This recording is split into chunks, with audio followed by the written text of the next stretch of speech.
冠村文化节明仔载来开幕，以安居乐业为主题，拿来展现着冠村丰富的文化，嘛要带大家来感受冠村过去旧的人情味。舞者带来精彩演出为活动开幕。2022台中冠村文化节会伫咧10月7号到10月16号，伫清水冠村文化园区台中市冠村文物馆和一直洋楼大举办。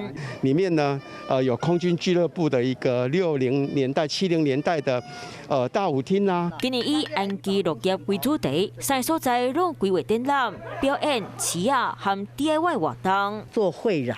在这树皮布上面做绘染之后，再把它缝制成为民众他们想要的这个万用卡、零钱包。市府文化局嘛讲，除了真侪节目，这边嘛推出当囡仔活动，但是当晚3届低档化限量的茶叶，到时阵就欢迎大家规家伙仔少少的，做来感受冠村较有的丰富文化。我是吴依璇，想要跟我一起看新闻吗？现在就打开华视的 YouTube 频道，按下订阅，还要开启小铃铛哦。